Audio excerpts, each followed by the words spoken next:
ආයිබෝවන් යාළුවනි. අපි අලුත් රැල්ලක් හදමු.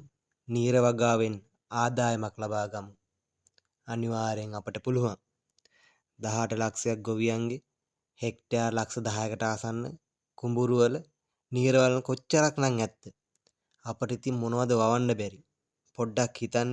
ඒ නීර වල ටිකේ බඩයිරෙඟු, මුං, කව්පි, සෝයා, කුරහන්, පඳුරුමෑ, බණ්ඩක්කා, මිරිස්, කොච්චි, නයි මිරිස්, තම්පලා, බටු නීර ටික පලල්න අපට පුළුවන් ගස් ලබු ටිකක් මිටි මුරුංගා, පේර වවන්නද බැරි. අනිවාර්යෙන් අපි නීරේ වවමු. අපට එදා වේල අනිවාර්යෙන් පිරිමහ ගන්න පුළුවන්. ඔයාලා දන්නවද?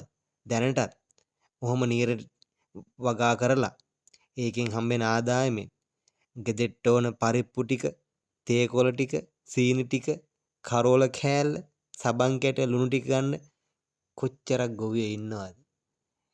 එයාලගේ අමතර ආදායම, කුඹුරේ ආදායම ඊට වඩා ලොකු දෙයකට යොමු කරනවා. අර එදා වේල පිරිමහ ගන්න මෙයාලා කරන්නෙම නීර වගාව. එයාලා අත්තරින්නේ නැහැ. අනිවාර්යෙන් එයාලා ඒක ජය ගන්නවා. ඉතින් අපේ මේ කුඹුරු කරන අනිත් ගොවි මහතුන්ටත් කියන්නේ ඕලත් උත්සාහ කරන්න. නීර වගාව කරමු අපි.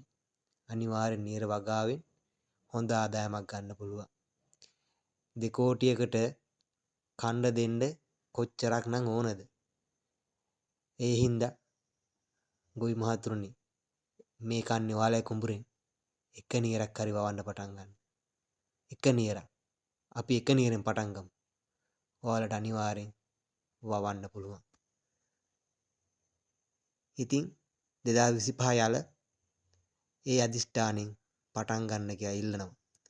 එක නීරක් හරි වවමු අපි.